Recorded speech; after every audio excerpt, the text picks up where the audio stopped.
Ladies and gentlemen, welcome to UnSpun episode 36. We're back with Dr. Hans Utter and, of course, my co-host Joe Atwill. And I've had a stressful last couple of days. The main system here was completely down and out. That one of those two power supplies, technically both of them there on the table, were the culprits. 3 power supplies later, we finally got the system back up. Thank goodness. Hell of a time getting it back up. But anyway, Hans, glad to have you back on the show for your 53rd or 67th time, whatever it's been now. It's good to see you. Thanks, Jan. You're looking good, as always. Thank you. And good to be back, and good to be back with Hans. Hans, I listened to the interview you did with Tim Kelly, and I was very... I really thought it was terrific. I got a lot of information out of it. And I just wanted to give a kind of an accolade to Tim Kelly. I think he's a very righteous and clear-minded individual. He's done a lot of great research, and it comes out in the interviews. He's able to really bring out just kind of interesting connections to almost any one of the people he's doing an interview with. So, if those of you who are listening to our stuff, just bear in mind, Tim Kelly is another guy who's trying to help find the truth. And Hans, in the interview, I was astounded, as I often am in this world, but I was astounded to learn that MK Ultra, the premier MK Ultra maniac, Ewen Cameron, was the head of basically all of the world's psychiatric bureaucracy. How that occurred is odd to me. But the thing that really froze me in place was you pointed out that following World War II, somehow Ewen Cameron had been given a kind of, I'm not trying to describe it, sort of a bureaucratic control over the German people's mental condition. Now this is very, very troubling, given his now we know what Cameron has done with MK Ultra, with the sleep deprivation, and how he basically was a complete and total psychopath, murdering people as well as erasing minds and stuff. So I was just wondering, if you don't mind, can you bring out some of the sort of what was Cameron doing? How did he get in that position? And what was what, if any, was the aftermath of all of that? Well, I've come to the conclusion that, as prominent and as telling and as disturbing, his experiments of psychic erasure and McGill and stuff,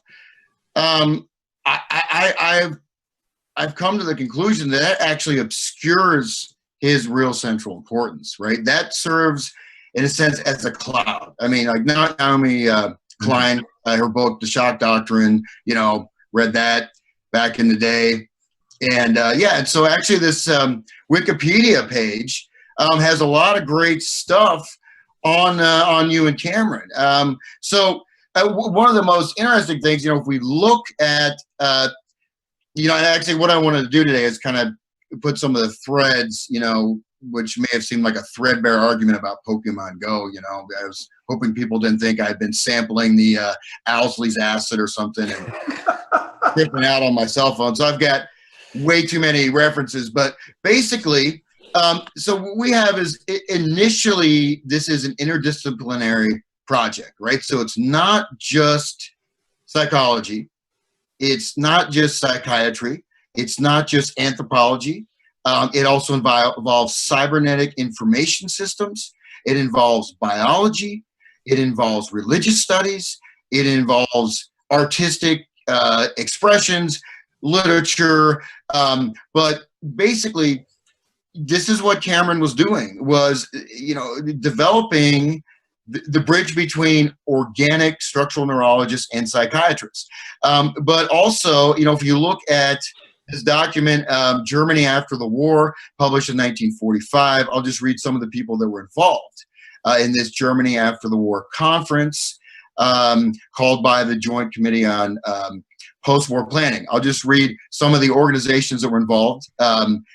American Association on Mental Deficiency, American branch of the International League Against Epilepsy, American Neurological Association, American Osteopathic Association, American Psychiatric Association, American Society for Research in Psychosomatic Problems, and the National Committee for Mental Hygiene. This is just a forward. I'll continue. Members of the conference were cultural anthropologists, psychiatrists, psychologists, and sociologists, special experts in education, economic, and political science, and guests whose knowledge of the situation made their advice important. Don't know. Uh-oh. We lost you there, Hans. Oh, no, he's just... I listened to the Macy conferences.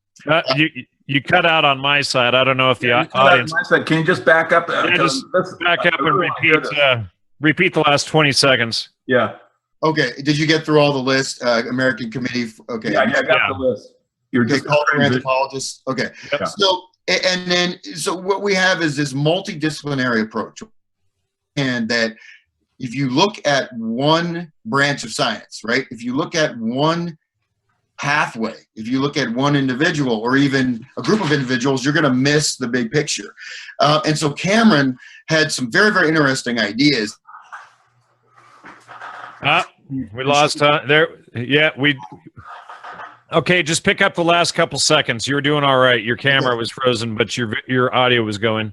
Okay, so he had the influence to literally shape worldwide scientific procedures with his particular brand of philosophy, and in fact, again, applicability and governmental policy that was shaped by this. So this is not just somebody sitting at home, coming up with whacked out ideas. No, this is stuff that's being applied on a worldwide basis. So it's biological structure and social environment. And a very interesting thing was that he had this belief in the communicability of mental illness. So mental illness is like a virus, and this can be transmitted between groups. You can go into a social grouping, interject individuals who are mentally ill, and start to create mental contagion. And so, and backtrack a little bit, he talks about reorganizing German culture, destroying the authoritarian leadership, and also, as a corollary, the root of the illness in Western society is coming from the family structure, which needed to be eliminated, which is just kind of like what Jerry is talking about. Jerry and Phil and Bob, all those nice guys. Yeah. So, and he had a very eugenicist philosophy, talking about removing the weak from society, removing the weak or marginalizing them, and even discussed the possibility of music played by insane people spreading social insanity. Okay, and then we jump ahead a little further from that. We go to Ken Kesey, on his was it Woodrow Wilson Writing Fellowship there at Stanford, and joining the MK Ultra program, starting to take LSD, having a nice little bohemian enclave, and then out of the blue in 1964, decides to take the bus of merry pranksters, paint it day glow. Everyone's tripping on LSD constantly, constant sensory distortional mechanisms involving tape delay, involving flashing lights, involving all kinds of sensory stimuli, which is very similar to exactly what Ewen Cameron was doing, right? And I just wanted to say that one of the things that I've always conjectured is that when you get to people like Hunter and Kesey and this weird story they tell about how they actually became introduced to LSD and the time that they spent in these hospitals, and then you look at the fact that Owsley Stanley spent almost 2 years in St. Elizabeth, right? He checked himself in voluntarily, stayed there for almost 2 years, and then went directly in the Army. What I believe is going on is they're being trained during that period in exactly the techniques you're talking about. In other words, the LSD is just one of the components of what they're going to bring into the public world, and that the list of basically of psychological elements that can be used as weapons against people, and about how to create this disassociated mind and make them suggestible, is what they're learning. So I think it's really important for like our listeners to, if you get a chance to go back and re-listen to what Hans just said, because basically I think he gave the the curriculum that our cultural influencers had when they were in these hospitals learning about how to use LSD as part of the cultural debasement. Yeah, and I think that it's important to understand too that, again, when we're dealing with LSD, we're dealing with what I would describe as sort of an attempt to manipulate the fabric of reality. That meaning that the shared sort of collective experience that we have, you start to put holes into that, right? And so in that, that involves everything from stress, but the fact is that, again, if you go from Cameron's idea of spreading mental illness, you've got these guys in their psychedelic bus out of nowhere, right? They're the entire culture with the day glow. With using strobe lights.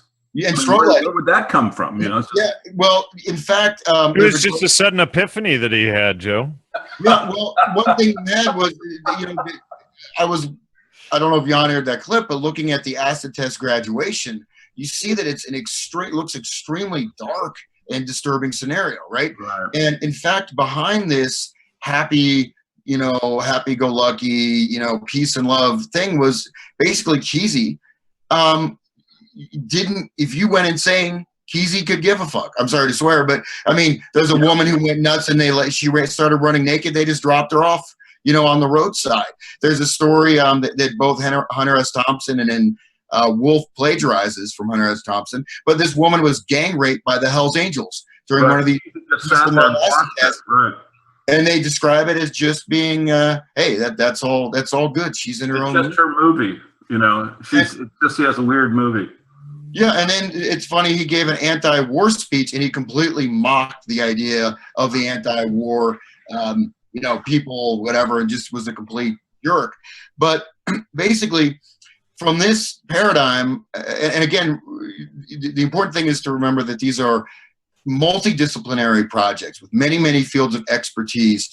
But if we go to the Macy conferences, we find the corollary of this, of a lot of the ideas of Cameron's, right? And again, it's very hard to find Cameron's texts, right? He's just known as the guy that, did this, the mental erasure stuff. But like I said, I think that his larger views on society and the fact that he was able to implement them, I think is much more telling. And so, I'm sure you guys, and you have talked quite a bit about the Macy conferences, but the Macy conferences, again, we have this interdisciplinary work on the human mind and looking at, again, involving technology, cybernetics, social psychology, cultural anthropology. You have everyone, from Bateson to all these other people. And then, if we look at some of the topics of the Macy conferences, we start to see a lot of these parallels, right?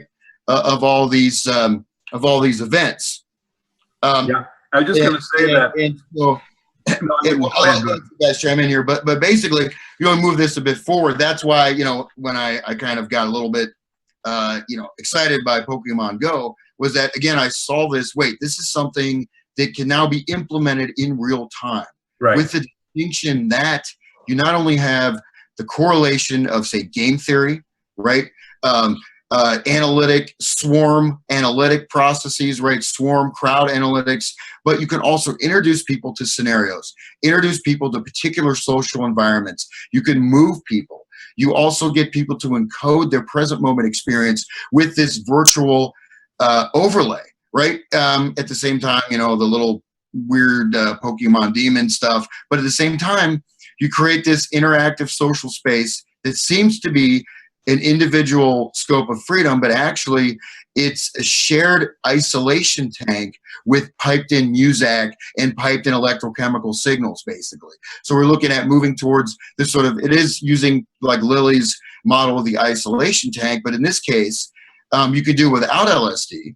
You can do it with the use of the smartphone. And I'm sure you guys are aware of this, right? The behavior of people checking the smartphone 34, 500, hundreds of times a day as a Pavlovian response. So there's a stimulus response already triggered with the smartphone. You got your Facebook message, you've got all that other stuff. Right, so this is correlated with many, many other layers, but I'll let you guys jump in here. Well, I was just pulling this up right now. Crimes, robberies, deaths, and other problems created by Pokemon Go. 2 people, as somebody here at the network told me, walked in front of cars in Holland and were instantly killed. Somebody in Argentina walked in front of a train and was instantly killed.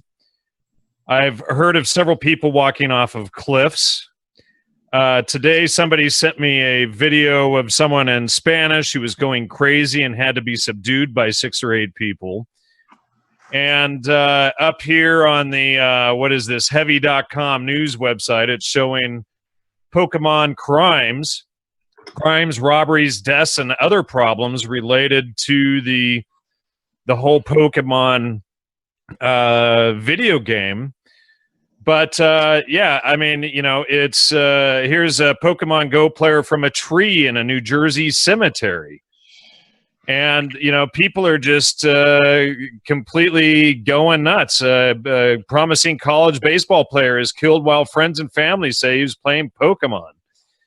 But I'm sorry, go ahead. Go ahead. It's all right. I was just going to say that, what you're showing, in my opinion, is just that they are experimenting with basically the use of the iPhone, the smartphone, in terms of crowd control and suggestibility. I mean, they've got, like Hans said, people are checking their iPhone like hundreds of times a day. They're completely addicted to it. And now they're able basically to, to at least see the day when, with perhaps more sophisticated electronics, they can plug that thing right into someone's consciousness and just get them to spin around like a puppet. So yep. The thing is just frightening as can be, and it really needs to, the malevolence that could lie in back of all this needs to be brought to the public. And then I just want to back up 1 second and mention that, Hans was talking about the Macy conference, and one of the critical analytic aspects of the discovery of Wasson's pay requisitions and being part of MK Ultra is that now the conjecture of malevolence and malfeasance is over. Now you have a very solid platform of evidence that now when you look at the Macy conference, which of course was basically financially and through individuals just plugged into MK Ultra as imaginable. And so now when you then look at its overall structure of all the different elements of psychology and mind control and cybernetics and computer programming, and you put that into a fact of malfeasance, then I think you really have the right analytic perspective. Now you can then, when you go out to someone like Ewen Cameron, he plugs right in, and Hans' insight that that Cameron's sleep deprivation, and I just happened to have spent some time looking at some of the transcripts in terms of what the McGill University experiments and the people who can recover from them have talked about. And they're just so horrifying, it's just beyond belief. But I really do think Hans may be onto something with that, his comment that this could just be the narrative that's the smoke screen. I mean, this could be the cover story, because it looks to me like he was really trying to go into an interdisciplinary mind control dictatorship project. And I hate to say it, but I think the Germans would have been, after World War II, an ideal place to try to conduct those projects. And if I were living in Germany, and when you look now at the bizarre situation where Merkel is letting in all of these Islamic immigrants for no financial or coherent reason, boy, I would really try to be tracing back all of these people, just desperately trying to get my hands on what's going on. And one thing I would try to do is look through the list that Hans was of individuals that Han, was talking about, of people who were involved with Cameron. I'd be trying to find out where they were placed in government, who their associates were. Are there any kind of descendants of them that are in power? Because, I mean, when you place, Cameron in the context of not only just his crazy psychological theorizing, but of malfeasance. I mean, of clear malfeasance. He's not trying to like erase people's minds to get some insight that he can use to cure schizophrenia. This is just flat out, human experimentation to see if they can come up with ways to control people's brains. I mean, it's just as evil as anything imaginable. And the fact that he's representing, the government, and he's basically the highest bureaucratic psychiatrist in the United States, or the world for that matter, right? He was one they brought into, he was there at the Nuremberg trial, and then post that, he was like one of the people running Germany. So anyway, this is just, I'm glad that we're bringing this information out, and I hope that it alerts a lot of people that there is a critical need to do research right now, try to get to the bottom of whether or not the project basically is still, well, what was the project, and then is it still going on? Because I am very afraid and almost certain that you're going to find that it is. Yeah, well, the thing is that, a lot of this was, again, just through Jerry, that little lovable bear. You just want to give him a hug with his beard, just noodling away. Yeah. So happy-go-lucky, just such a nice guy. Well, he was talking about this idea of constructing virtual worlds, but using the ritual process. So integrating technology with ritual, with giving each person their complete sophilistic fantasy world that they can then superimpose on the real world, and then they just have to be guided, punch in a little bit with a little bit of a feed to keep them with a consensus track so they don't get off the reservation. And so, these things are not so abstract in that, the technology did not exist necessarily to run these types of deployments, right? And, again, Pokemon Go, I think importance, again, is to notice that how fast this exploded. Instantly, you can make this roll. Now look at all these other social movements, the color revolution. Let's go to Hank Harrison, manager of the Grateful Dead, who was a disciple of who else but Saul Alinsky. So the first manager of the Warlocks, actually after they changed their name from the Zodiacs, right about the same time the Zodiac killings were starting in California, kind of a weird little coincidence. So you've got a student of Saul Alinsky that is managing the Grateful Dead. And you have Mountain Girl stating that they borrowed a highly expensive strobe machine from the Stanford Research Institute. So Mountain Girl, they're just borrowing it. It just went, and this is like a extremely expensive. Jay, you just roll right up. You're like, hey man, we're the latest acid drug rock band. Again, can we borrow your expensive light set? And we'll take a nuclear accelerator if you don't mind too. We'll bring it right back. We're talking. These cover stories are just absolutely ridiculous. It's serendipity. Yeah. And then Keeson is supposedly stealing LSD by the vials. I mean, really? They're just leaving it out there and you're pilfering it. No one knowing it. I mean, this would be one of the most controlled drugs in the world. Well, it's like Terrence McKenna, I think it was, claims that he stole a drum of DMT, I think from Stanford or one of those places, Sure, they just leave it like a 50-gallon drum and just laying about, Yeah, they just had it outside next to the trash. I just came up with my dolly and put it in the back of my car and drove off. Got a forklift and put it right on the top of the car. And like I've said this a lot of times, that it's when they give these stories, explanations, that they're really vulnerable. Because these are really obvious. They're obviously lies, and so they have to come up with something. I mean, basically, it'd be like, trying to explain like what Alan Trist was doing in the car with Jerry Garcia in 1960 when they had the accident outside of the MK Ultra Hospital. I mean, it's like, well, I don't know, man. I mean, we were just, hanging out, and then just, I don't know where he comes from. It's just sure. Well, ladies and gentlemen, when you're reading a book or listening to something and you hear the person saying, serendipitously, I just happened to run into so-and-so, and that afternoon we formed this great band. If you hear the word serendipity and coincidence and stuff like that, let that be a cue to you that you're listening to a CIA intel community BS story right there. Exactly. It's like, well, it's like that. But you see, with the Cameron thing, that's really profound. Because now you look at the U.S. government and they go, well, who could we possibly get? We need someone to get in there and like help out with the mental hygiene of the Germans after World War II. I know. Ewen Cameron. He's the best guy. We got to get this. He's the guy doing electroshock to all those Canadians, like keeping people in a dream state for like 6 months at a time. Let's send him. Yeah. Ewen, if you don't mind, like I know you got some patients you've kept asleep for 2 months, right? And they're in comas and basically they're brain dead. But would you mind like just putting that on the back burner and helping us with the German mental hygiene? This would be the guy that they would pick, right? So you have just absolutely clear analytic evidence. I mean, the malfeasance, the rot is everywhere. It's everywhere. All of those people at top are part of this deal.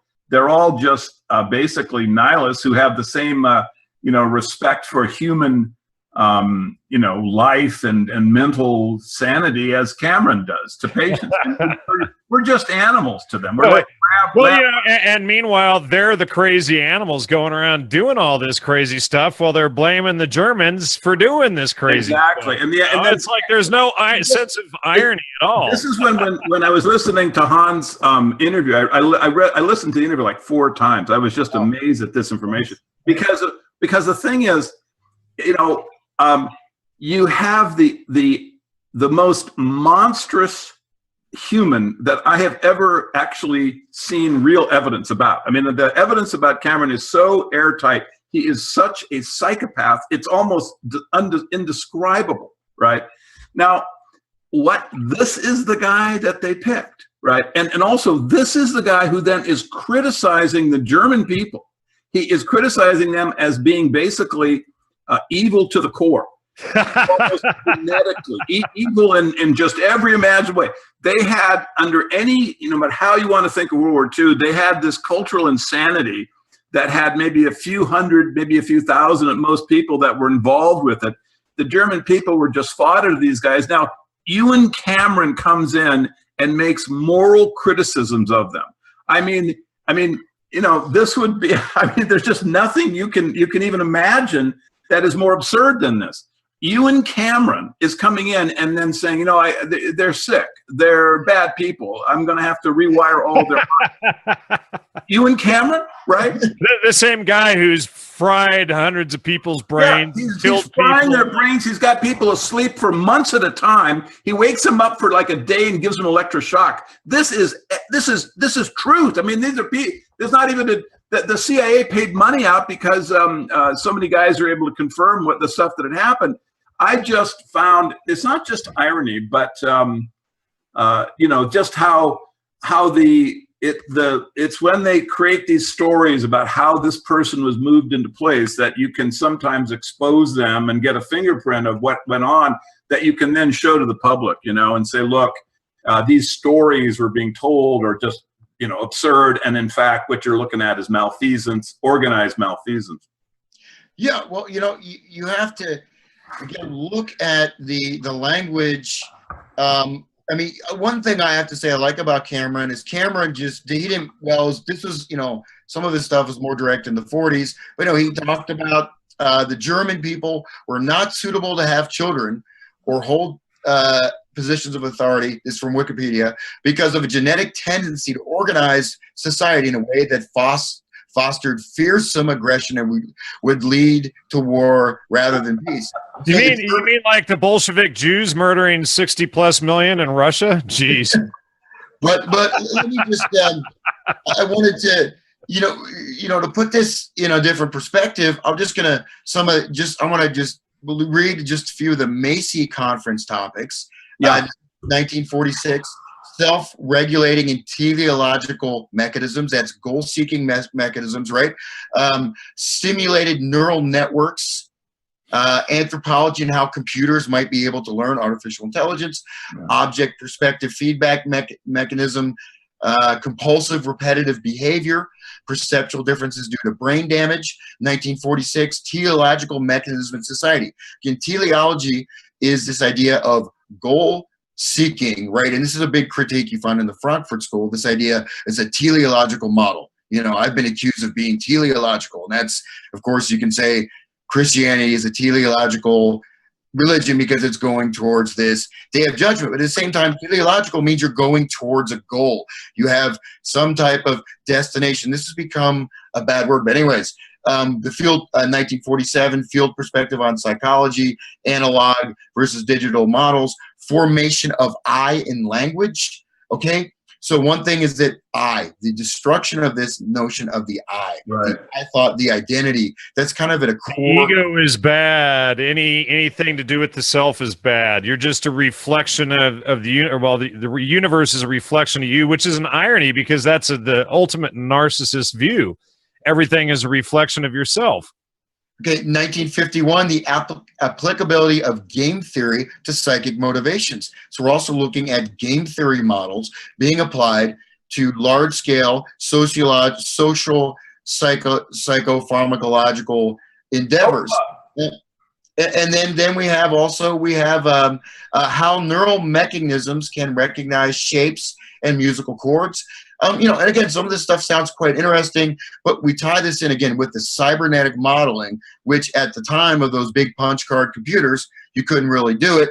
But now we have advanced algorithms. This is from 2012, advanced algorithms used to detect online behavior patterns. Again, this idea of swarm theory, so you can take larger group psychology, the use of mind control. You guys probably saw this article.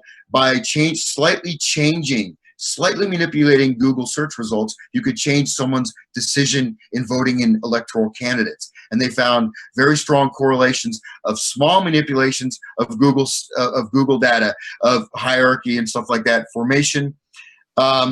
So swarm intelligence, predicting the future, predicting group behavior with swarm analytic technotronics, okay, how the internet flips elections and alters our thoughts. Constant behavior of checking phones. And one more article from Farrell's Healthcare LLC in Indianapolis, Centerstone Research Institute, a not-for-profit organization dedicated to improving behavioral health care through research and information technology, is bringing patent-pending artificial intelligence technology and software to healthcare providers through an exclusive license from Indiana University Research.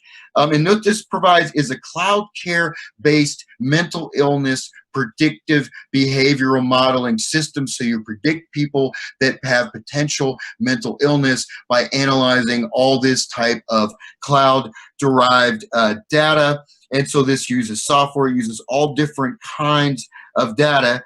And then we're looking at the intervention. So basically you have this idea of predictively modeling people that are crazy or mentally deficient, or as Ewen Cameron would say in his lecture, 4 types of dangerous individuals, types of individuals that we don't want in our society. So I could just keep going with all these different things, but this is an example of all these different examples. Then we have predictive modeling of bank behavior, right? You're predicting people using algorithms, suspicious behavior. Some of those articles a couple months ago I shared with you about like using tracking vehicles, and you have predictive modeling based on vehicle movement patterns. You move that into the realm of automated cars. You move that into the realm, so you have self-driving vehicles. You move that into the realm of, and another thing that can be done, which is maybe a little more controversial, is injecting people into social environments that are actually actors. Talk about crisis actors. You can also talk about, I've seen a lot of weird events. I mean, this is coming from this situationist model of basically disturbing a situation by acting, but it's very easy to interject people that are actors. I mean, sometimes, you meet people and you're like, why is this guy here? Sometimes, and you can create behavioral scenarios using game theory, using all these different things and behavior triggers. Like I recently had a very disturbing experience. I won't go into the details, but it wasn't because of the LSD that I take every day, just like Owsley, to keep my brain. Microdose, right? I mean, you only take like what, 200? Yeah.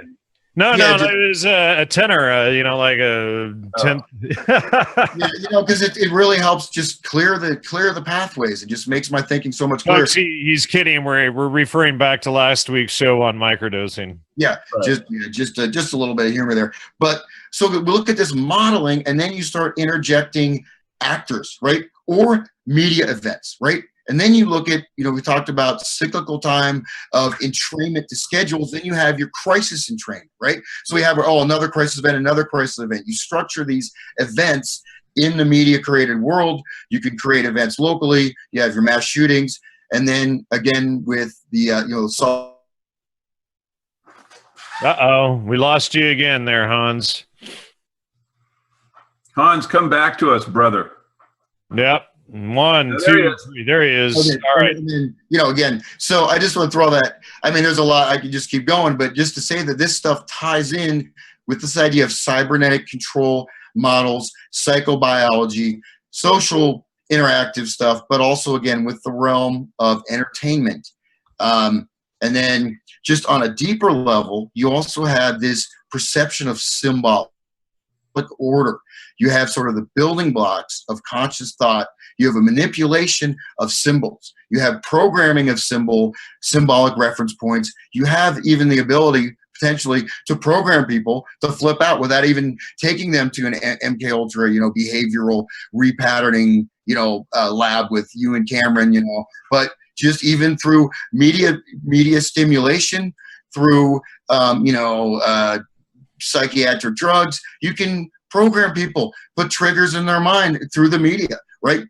And so I think all these things tie together, but then if you look at what they're talking about, this seems to be kind of the ideal situation. And then with, cloud computing, quantum computing, you have the means to do this. And that's why, again, I think the Pokemon Go phenomenon is so important, because it's a real-time rollout of all these factors, forces. And like Jan was saying, man, you're having people, there's one article I read, people were climbing into graveyards, and they're seeing the Pokemon Go in these graveyards. People were climbing into power stations, people are breaking into buildings, people are walking in front of cars, people are dying, and then you also, it's when where someone's going, you can put an actor or an agent there to interact with them.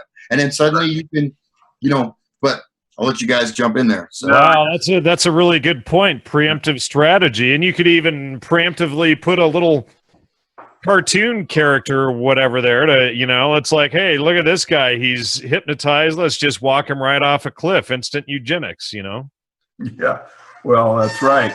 One thing I think would be useful, but it'd be a huge project, but let's see, maybe someone will take it up, is basically we want to start with, at some point, maybe with Gregor Lucas, and actually have a sort of a book that will, or a source of information, and actually the brain may become this as it develops the ability to have the two matrix, both time and also just connections. Well, that's wishful thinking, and that's. But anyway, my point is that if we could have the timeline and show the relationship between the technologies as they move forward, that then the individuals today, the victims, could then basically access something like the real history of Pokemon Go, where they could see,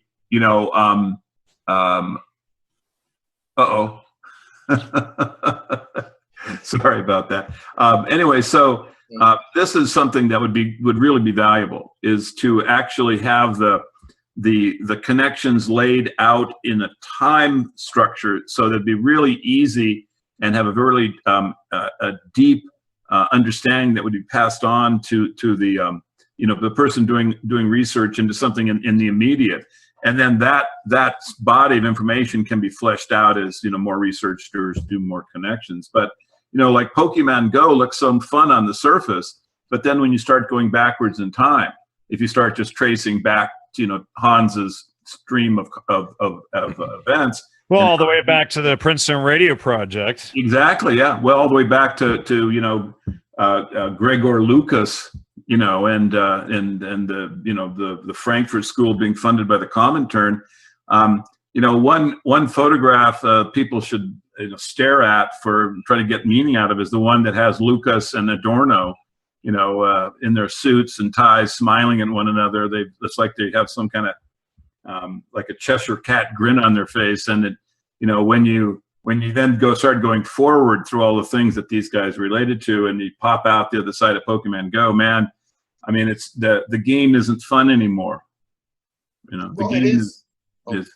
Well, it is like you pop out the other side, because it is through the looking glass world, right? I mean, because when you have, so we have our sensory modalities, our perceptual modalities, we have, we're experiencing in the world around us. At the same time, we have a map or a model of the world. At the same time, depending on how you want to model the human brain, we have subconscious desires, drives, we have symbolic relationality, we have, all these different elements in the complex functioning of a human being, most of which is, it's like your computer. I mean, you don't want to have to sit there and look at all the complex coding and all the circuitry that's going on. You want to be able to open up your Word file, or you want to be able to play your first-person shooter game, so you can be, lose human compassion and work for the military. Yeah, right, exactly, yeah. Or you want to go, watch porn and fry your, extremely damaging.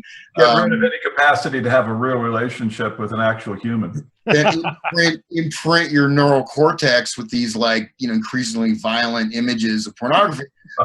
Or you want to go ahead and do research like we're doing. What I'm saying is that, so a lot of this stuff is happening, below the surface. So even a lot of the elements of civilization, which we're taught, these are extremely ingrained, processes, whether you want to say they're genetic, whether or not this is transferred through DNA. These people certainly believe that. I mean, even, the psychosocial, spiritual alchemist, Owsley, talks about changing the DNA through sound forms, sound patterns, right? He talks about that. And, as I think I mentioned before, he says the LSD trip is real. He said, this is how I managed to realize, he's tripping he's at an acid test. He completely loses his mind. He says they're doing extreme black magic, summoning demonic spirits and all this extremely dangerous occult stuff, flips out, gets in his car, drives down the road, almost dies, right? And then he runs into Kesey the next day or so, and Kesey just laughs at him. He's like, oh, you couldn't hang, bro. And then and I think in a matter of weeks, he starts manufacturing LSD for them. But the story makes no sense to me. I think it's a cover story, and I think that my of course, it's a secret society. We can only approach it analytically, but I think at St. Elizabeth, when you listen to that concept about changing the DNA with sound and about basically atomizing the psychic of people through drugs. So look, where in the heck is he getting this idea from? When you look at St. Elizabeth Hospital and the MK Ultra experiments were going on there, and then go backwards to the influence of the Macy Conference participants into MK Ultra, then suddenly it all makes sense. Suddenly you can see, hey, this guy is just the last iteration of the training and the science, and now he is an applied version. You get Kesey and Hunter and Owsley, all of their MK Ultra backgrounds. Now you can see that the science got to the point where they could apply it. So now you get these guys out there to basically try to deform culture. But here's an interesting narrative that I've encountered many times. That guy was with Ampex or something like that, and the Beatles, all these other people talk about their first LSD trip just being this hellish nightmare, right? Some kind of rebirthing experiment, intense paranoia, but then, hey, we wanted to do it again, And so, listening to, Owsley's interviews describing his first experience with the Merry Pranksters, it is, I tend to believe when he's talking about how disturbing it was and what was happening, but then how did he convert to that? And then what I was trying to get to was his statement that one of the merry pranksters, you know, this lady took him under her wing and says, everything you're hallucinating is real. And he says, I believe every hallucinatory experience is actually real. Why should I think it's hallucination? This is real. This is reality.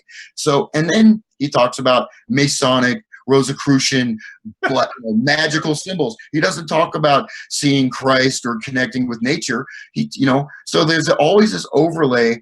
The hippie movement, you think of it as this kind of back to nature thing, but there's a highly technological aspect based on this electronic music.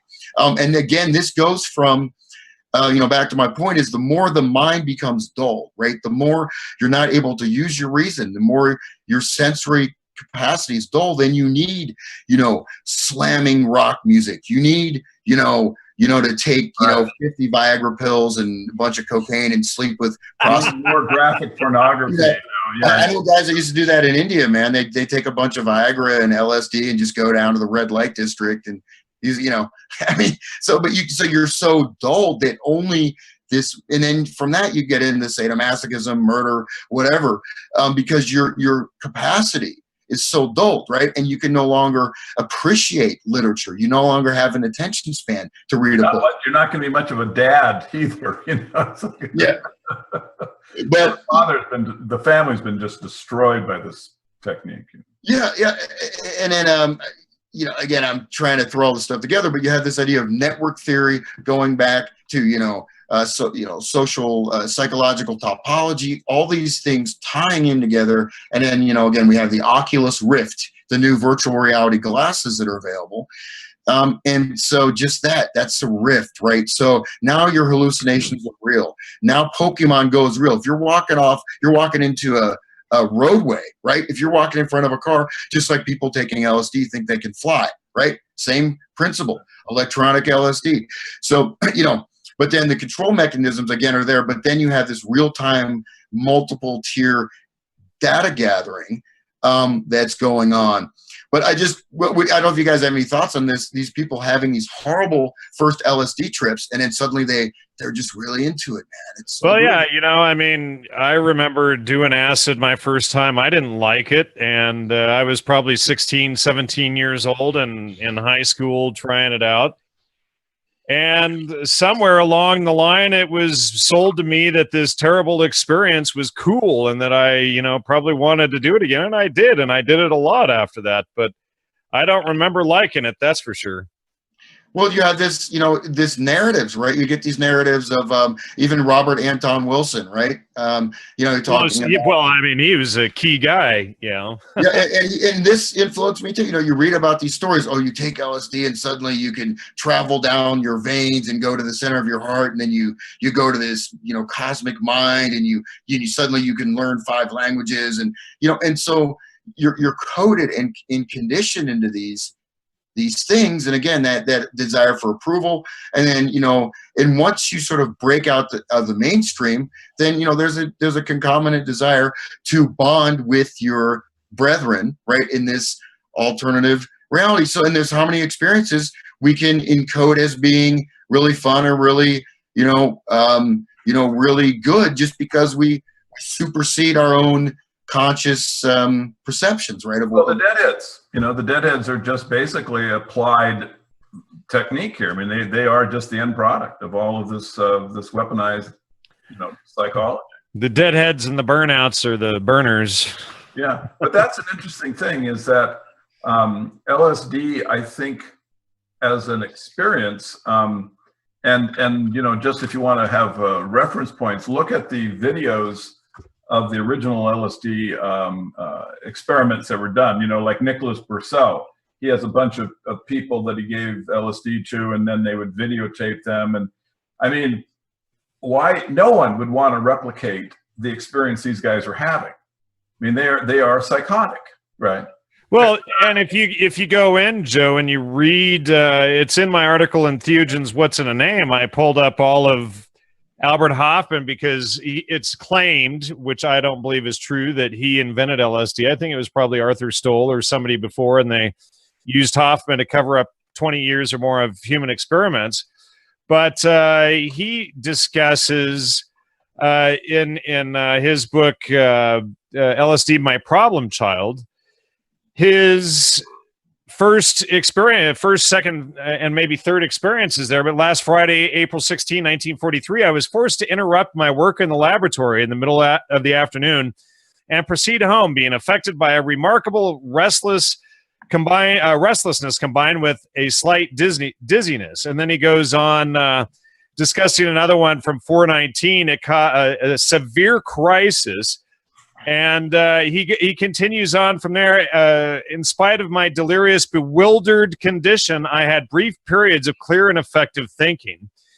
But key words that he uses in LSD, My Problem Child, are dizziness, feigning, surroundings transformed in terrifying ways, room spun, furniture assumed grotesque, threatening forms, restlessness, a witch, demonic transformations, alterations in perception, a demon invaded, fear of going insane, the question of dying, intensification of fear and despair, and breakdown. So somehow the psychopaths at the CIA managed to remarket this experience as spiritual, but by renaming them psychedelics and entheogens, which is what this article is about, and I do recommend everybody read it.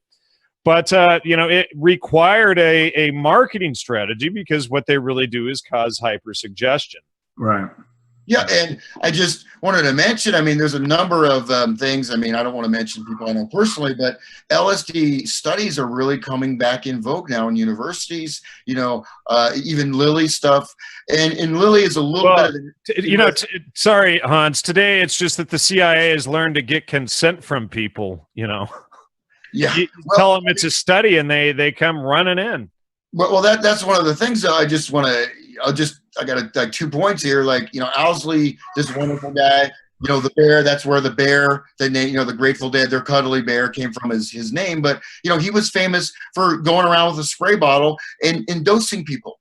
And then Mr. Peace, Love, and Happiness, started manufacturing DOM, which he sold under the name of STP, Serenity, Tranquility, and Peace, which was this extremely dangerous hallucinogen, and he sold it in quantities that were way above the threshold dose. So he's selling it in 200, micrograms, like overdose. And then the thing is, it took over an hour for it to kick in. So you have all these people taking 1, 2, 3 tabs of it, thinking it's LSD or something else. And then you go into this incredible psychotic, paranoid breakdown.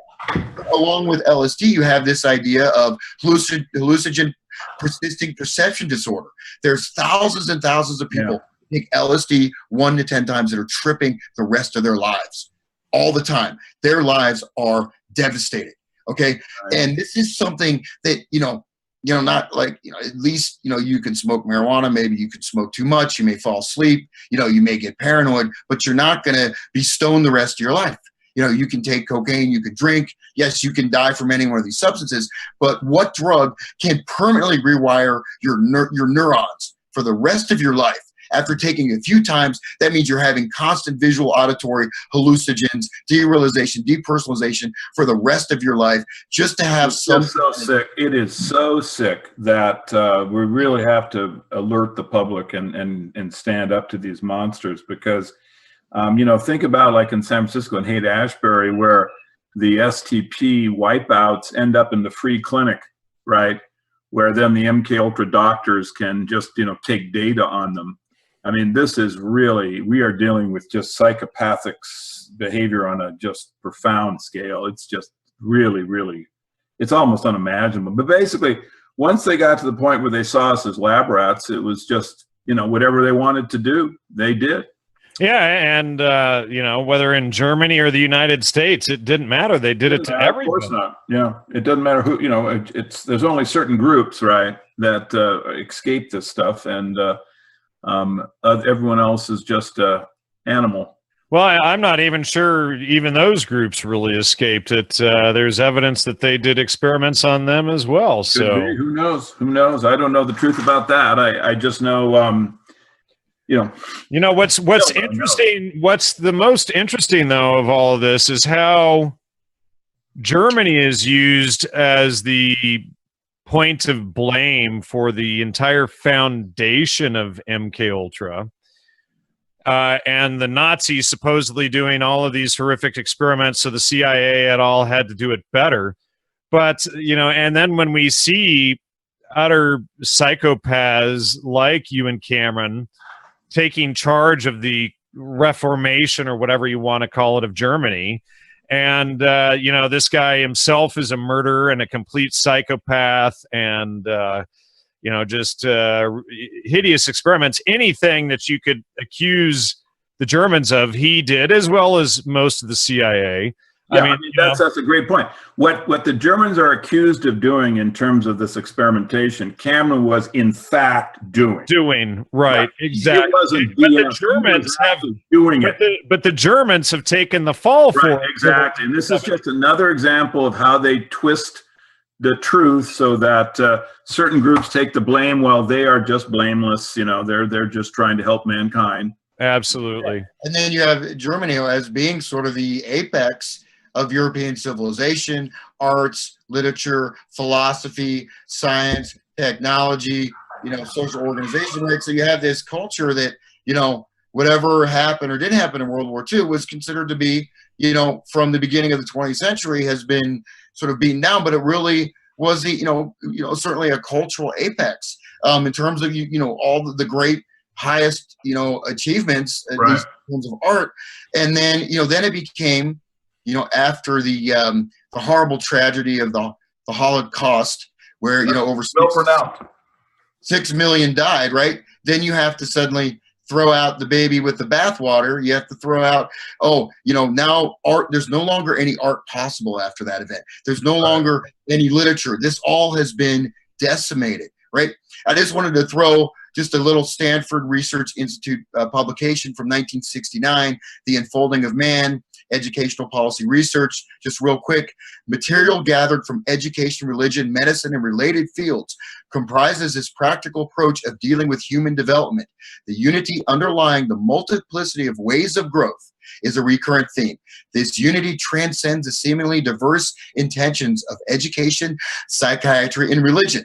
A close scrutiny may uncover a meeting ground to warrant the ambition of a unified science and art of human change that would contribute to the unfolding of man and methods of achieving human growth. So we're talking about marrying these things. Education is from Educational Journal, education, religion, and psychiatry. Okay, so right there, I'm just that sounds like changing images of man and the Aquarian conspiracy. Yeah, no, exactly. But this is, a little more, maybe a little more directed. But, sure. But the thing is that, you come to a point where, I think the goal is, I would hope the goal isn't, but it appears to me to a certain extent to not only distort our perceptions of reality, but to rewire the human brain and possibly the human genetic code permanently so that this type of thought is no longer possible. If you look at vaccinations, you look at all kinds of other stuff, genetically modified food, et cetera, you see that I think that there is this idea of a permanent deployment. I can just guarantee you that's correct. And all you have to do is just read Brave New World and then link Huxley into the position of authority in terms of MK Ultra, in terms of managing people like Ewen Cameron. When you look at Brave New World, basically he's just describing exactly the world you just envisioned. Absolutely, throw in fluoride and all the other stuff along with it. Well, it's time we put our foot down, don't you think, and just brought all of this to an end. Hans, would you like to say anything to the CIA? I think the key is smooth jazz. I think smooth jazz is our way out. No, just kidding. But, that's it. No, I think that it's important though to realize that music itself is a very valuable tool. These types of the diffuse network model in the Aquarian conspiracy that can also be utilized. So all this technology should be reversed and flipped around. But I think that it is important to outline this so people can start to get that reflexive introspective sense of what has happened in their own minds and in the relationships around them to start going from the ground up. Because I think really on the ground up, the ground level is where we can start making these changes that will push this back. So, amen, brother. All right, well, go to CaesarsMessiah.com. My books are Caesar's Messiah, Shakespeare's Secret Messiah, The Secret Language of the Oligarchs, long awaited, will be out shortly. And Jan, can you tell us about how to reach you? Yeah, GnosticMedia.com, and check out my book, The Holy Mushroom. That's where this whole investigation began. You can actually see some of it in my first book, Astrotheology and Shamanism, and Dr. Hans Utter. Your website, hansutter.com. You have anything else to add, Hans? Yeah, I've got some new CDs. Please buy them. So absolutely. And please donate to all of us, please. Yeah, absolutely. Next show, I'll be wearing a barrel. You know, that computer is going to cost me a fortune to replace, but I can use all the support I can get. We're running on nickels over here. So please support, and see you next week, everyone. Take care. Bye-bye. See you guys. All right. Thanks, Joe and Jan. Bye, Jan. Bye-bye. Bye, Jan.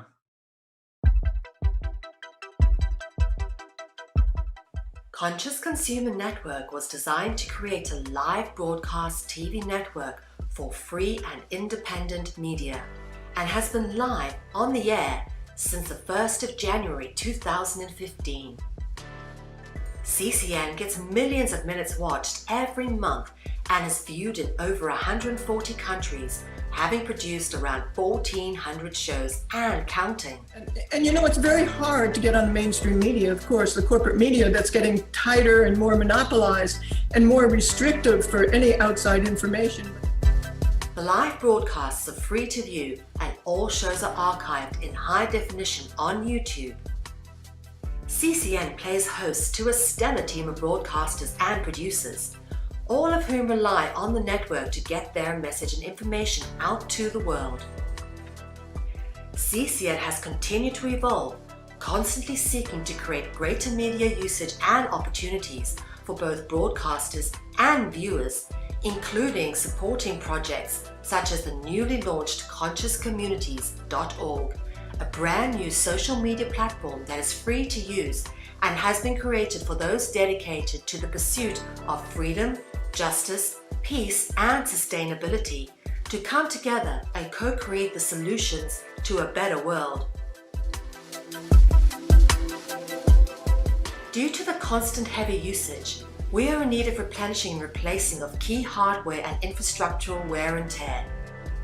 This includes the fixing and replacing of parts of the live broadcast equipment system, as well as increasing storage capacities for content and projects. Without this, CCN and its affiliate projects will simply not be able to continue. Conscious Consumer Network is a publicly funded project, and it is up to you all to keep CCN on the air. Support our funding drive with a donation or become a monthly pledger.